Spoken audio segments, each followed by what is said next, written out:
Shropcaster Mage, but that's Snapcaster Mage. Hey, don't hate on people. I have worse handwriting than this, so I feel compelled to get in some beats when I can. But yeah, Fire Blast, Chain Lightning, Lightning Bolt, Price of Progress to go along with Force of Will, Daze, Ponder, Brainstorm, and Spell Snare. So he has a very interesting deck that I'm excited to see in action. So the players are here and they're off. Yep. Andrew Shrout, actually. Oh, Andrew Shrout. That yeah. I would not have pronounced that way. I played against him in the top 8 of the Legacy or the Standard Open that I ended up winning. All right. Very cool. Well, the game is afoot here. Andrew Steckley has started off with, I believe, I can't tell what land that is on the left. Is that a Cloud Post? I think that's the F&M. The F&M Cloud Post? Yes. Okay, so Cloud Post into Glimmer Post, Glimmer Post is a very powerful card against any deck trying to attack your life total. Yeah, and Goblin Guide's going to be giving Andrew some lands, and we've got Andrew v. Andrew. Look at this. So we got Shrout versus Steckley. We'll say it that way just so we're not confusing anyone at home. But yeah. Woo. So Goblin Guide comes in, does 2 damage. That Glimmer Post gives Andrew Steckley another life. So I believe Andrew Steckley is at 19 life from that Goblin Guide hit, and the gain life from Glimmer Post. Although if Glimmer Post came down turn 2, it would be 20. That would be correct. So Shrout plays a Ponder, Brainstorm, Lightning Bolts, and a Wasteland. And he ponders. Ponder is often aptly named. But we've been talking all day about what a diverse format Legacy is. Yeah, it's wonderful. And we've seen so many different decks already, and now we sit down, round 8. These players are both in top 8 contention, playing 2 decks. Not only have we not seen today, I have never seen before. Yeah. These players both have decks that I look at them and I have to piece together what's going on, because these are not established archetypes. These players are both playing very cool looking, very new decks. It's like a Goblin Guide gives a land to Steckley. It looks like with an island. And Grim Lavamancer comes down. All right. So map goes away, probably searching out another Cloud Post or He could want Glimmer Post. I don't know what his hand is, because if he gets a Glimmer Post, he's gonna gain 3 life from the 3 posts. His opponent is clearly on a very aggressive strategy. And buying time is often what you want to do. Yeah. We'll see what he gets. I wish we could see his hand. Digs through. He gets Forest. Okay. Forest enables him to cast Crop Rotation. It also turns on Primeval Titan. He only has 1 Forest in his deck, along with 4 Tropical Islands. So, interesting. Those are forests too. Come on. Yeah, they're island forests. They are. Oh, I was just like 1 actual forest. They are forests. I won't leave them out. Smokey the Bear would save them all the same.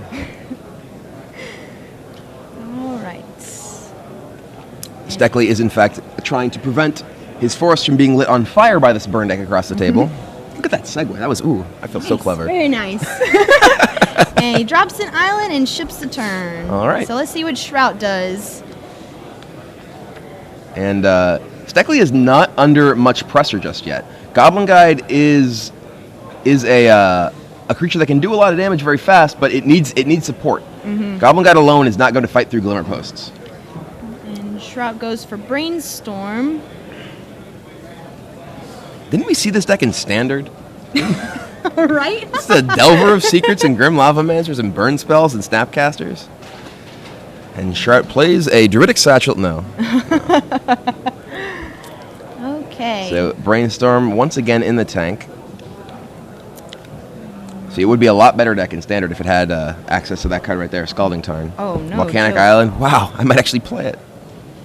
So Goblin Guide comes in, and Steckley sets up Brainstorm, so he's going to get a free card off of that Goblin Guide, most likely the Forest that he's already revealed to Shrout that he has. And Steckley, we have not seen, it's hard to really see his hand from here, but he has a lot of very, very powerful cards he could play at any moment. If he show and tells, he could put any sort of enormous monster into play. Oh, that would be bad for Shrout. It would. Because he's just got nothing but, little dudes. He does have counter magic, so that's one thing that Shrout's deck definitely has as compared to your standard burn style of deck. burn decks typically just need to go 20 to the face as fast as possible. Shrout is able to back his burn up with a bit of disruption.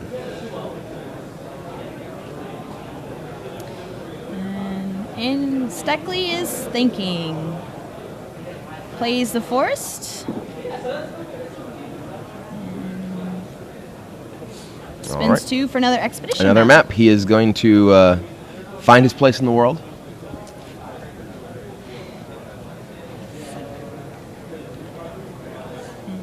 All right. Think some more. Let's see if we can see a little bit. What I think is that a. I can't see what's in his hand. He is very cagey with his hand here. All right, Lavamancer shoots him for 2. To the face. Steckley drops to 14 life. So hot, that Lavamancer. Might need to call in Smoke of the Bear pretty soon. Yeah. Sure, Steckley's glad that this is not that new Magic the Gathering commercial. I have not seen that. I have not seen that. It's so cool. I've heard it's very cool. I have not actually had a chance to like sit down and watch the Magic cards actually do what they say they're doing, and he would actually throw some fire in his face, and that would hurt pretty bad. Speaking of throwing fire in someone's face, Steckley takes 3 from a lightning bolt, dropping him down to 11, I believe. Right. Shrout draws. Looks like an Arid Mesa. And plays it. I think, is that a Chain Lightning in his hands? I believe I saw Chain Lightning in his hand earlier. He certainly has them in his deck. And Brainstorm. That was a very aggressively pointed Brainstorm. He was like, Brainstorm. Pointed at you. Brainstorming you. It's like, all right. Steckley's like, I'll draw 3. Sure, yeah. No, that's not how the cards work. It'd be pretty sick if Brainstorm was targeted. Yeah. Misdirect it.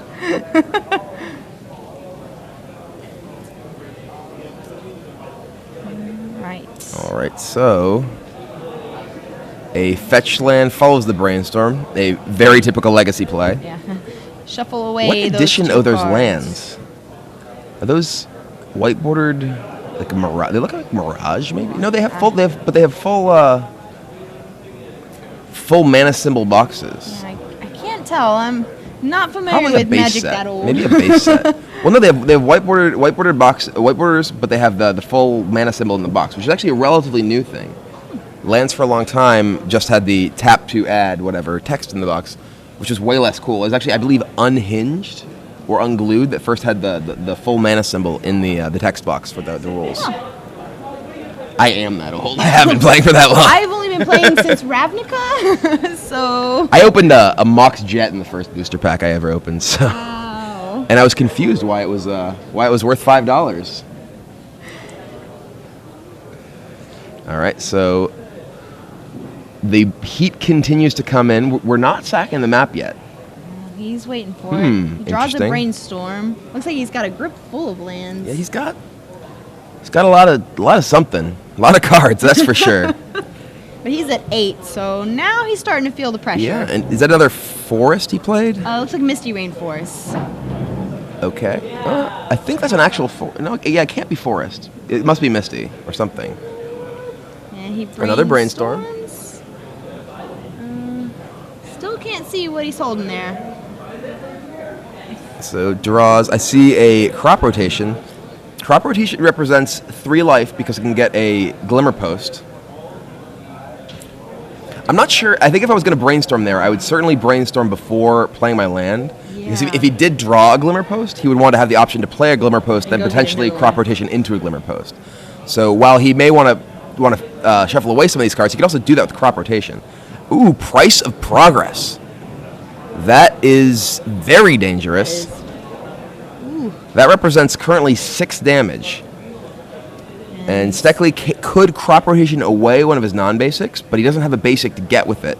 He has only 2 basics in his deck, the Forest and Island, that are in play. So he could go get a Glimmer Post, but I think he dies anyway. It looks like he's going to fetch. Yeah, he could fetch to get that out of the way. He could just fetch and not get anything. But he's gonna get something. Maybe he's gonna Spell Snare that or something. Oh, he's Crop Rotationing. Fetch, okay. He's another island. That was fetch a tropical Crop Rotation for a Glimmer Post. So that puts him up to 11 life, and then if he takes the 6, that will drop him to 5. Which is better than being at 1. But it's very close to 1, though. His opponent has Goblin Guide and Grim Lavamancer in play. 5 life is not very much. Any burn spell will kill him. Yes. Especially with Shrout untapping. So we may have another crop rotation. Yep, there's a second crop rotation. We're losing. This is interesting. We're losing our island, and we are getting another Glimmer Post. Not terribly surprising. So Steckley is going to go up to. I don't know what just happened. Was it another Price of Progress? Another Price of Progress, wow. So Steckley, dropped to... Did he just die in response to the trigger? I think that's what happened. I think he put the Glimmer Post into play, the life gain trigger went on, and died to Price. Wow. Jeez.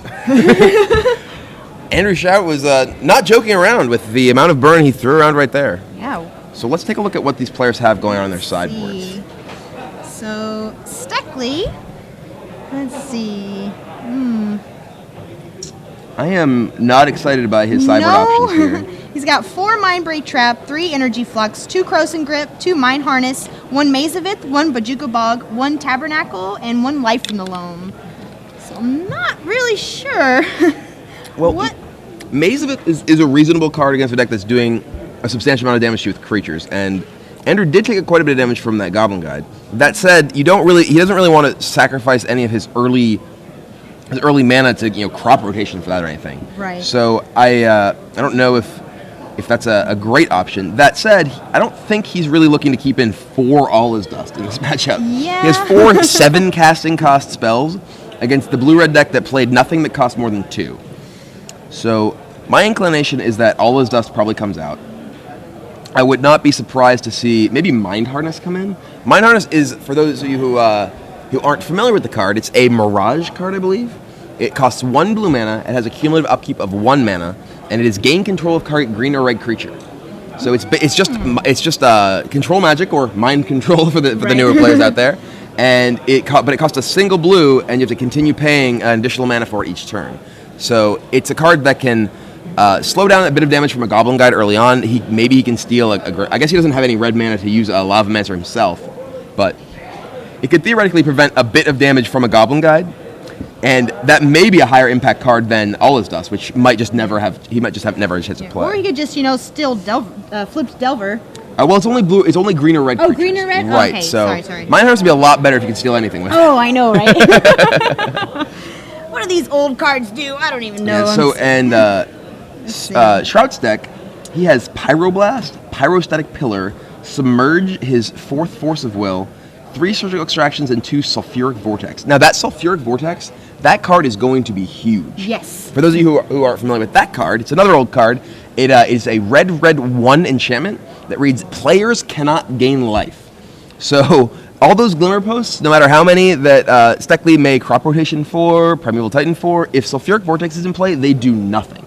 In addition to that, it says at the beginning of each player's upkeep, that player loses 2 life. It maybe takes 2 damage. It probably takes 2 damage. Vortex deals 2 damage. Yeah, it deals 2 damage. So this is a card that can completely nullify all of the life gain that Steckley has in his deck to deal with burn decks like Shrout's. So I'm especially after seeing how things went in Game 1, I'm definitely thinking that Shrout has the edge here. Yeah, it was just so crazy. He's like, well, I'll put a little bit of pressure, and then all of a sudden it was just like, burn spell, burn spell. You're dead. Those Price of Progress were brutal. You generally don't see Price of Progress as a main deck card that often in Legacy these days. It's often a sideboard card in Zoo, or maybe a 2 of in Zoo decks, or it is certainly a popular card in just the straight burn decks. But interestingly, too, that Shrout's playing a deck that himself has quite a few non-basic lands. He has 4 volcanic islands. I guess just volcanics that will actually stay in play. He has tons of fetch land in his deck. Oh, it's actually, looking at his deck, wow. He has 8 actual land. Wow. He has 2 mountain, 2 island. I look at a list that has so many different lands scrawled on it, and it's like, he has 1, 2, 3, 4, 5, 6, 7, 8, 9, 10 fetches. Is that right? 10 fetches for 8 actual land. Wow. And yeah, well, that's something that has actually not been a particularly common way of building decks until it was really the extended zoo decks, that the Tribal Flame zoo decks that would have way more fetch lands that actually have real land in their deck. And it's certainly a setup that is very good for a deck like the one he's playing, where he has course. Not only does he have the ability to take advantage of a low land count with just a very, very inexpensive deck, but he has both Ponder and Brainstorm to allow him to use those fetch lands to reset his draws and also do good action. So I really like this deck. Yeah, there's some cool stuff going on here. Sweet. There's definitely some very, very cool stuff going on here. And all right, and we are off once again, so Delver comes down. Turn 1. That's a card we've seen a lot of this weekend, but not yet in Legacy. So this is our first, at least the first Delver I've seen. I don't know what the last match looked like, but Delver comes down on turn 1 for Shrout. Steckley has, is this a Vesuva copying Misty Rainforest? Okay. That can't really be the start he's looking for. Yeah. Vesuva is generally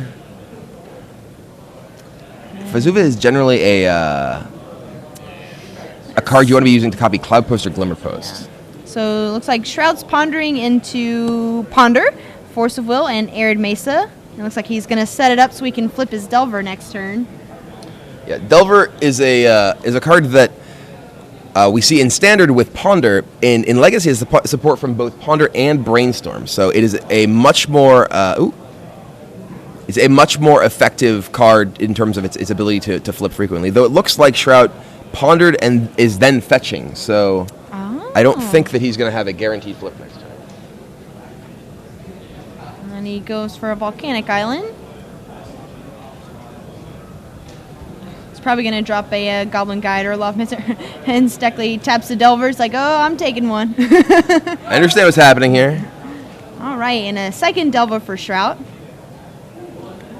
I really like Delver Secrets. It's kind of got the fly feeling to it. It's a cool card. It's really like excellently designed. Did you hear the Eric Lauer interview that Evan posted? No. Where he was talking about the development of Delver of Secrets. He was talking about how the original incarnation of Delver of Secrets, when it was first handed over by design, was the exact same card, except it flipped on creatures. And it's just like, and Eric was like, I think this card might be a little too good for one, because, and he was like, why does this flip on creatures? This is a blue card. This feels green. And Mark Roser was like, well, if it flipped on instants and sorceries, it didn't flip on creatures, it wouldn't be good enough. No one to play with it. He's like, I don't think you're right about that. And here we see Delvers making their power known in Legacy of all formats. So Steckley goes for Show and Tell, and Shrout says no Force of Will. let's not have that. Dave is on top, so he's got 2 big old bugs. Those are not friendly gentlemen right there. No. They are still humans, however. They are. Which is a little awkward. I don't think when I think of humans, I generally don't think of insectile appendages, mantis arms and things like that. And Shrout is just bringing wasting no time. 9 damage that turn. Wow. And Steckley draws again, looks at his hand, and puts his head on the hole. I think Steckley's playing a deck that is very well set up to beat a lot of the control decks in this format, because they don't necessarily have ways to very well interact with a lot of the very powerful things his deck can do. However, against the aggressive decks, it seems like he might be a little bit slow, especially those that are able to use counter magic to stop him from playing his show and tells. Yeah. And he concedes. All right, wow, there it is. So Andrew Shrout wins the match 2-0 against Andrew Steckley. The Battle of the Andrews, and Shrout emerges victorious. Well, Shrout's a good player. I was on my heels when I played him back in 2009. So it came up to a lucky top deck in that top 4. All right.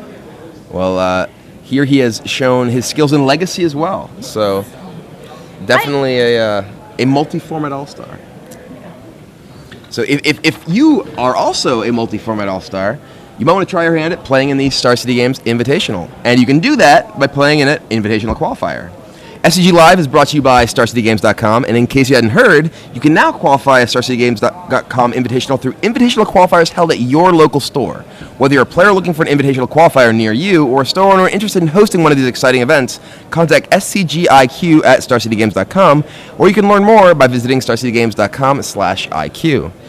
And if you're lucky, maybe you won't lose in the finals. Yeah. Well, I had a lot of fun that day. Mm-hmm. It was like, like the IQs are, they're competitive, but they're not so, you don't feel like, oh my God, like, I'm playing at PGQ, about to win, and it's more like you're playing with all your local buddies, and it's just fun, it's sort of like a little bit more competitive.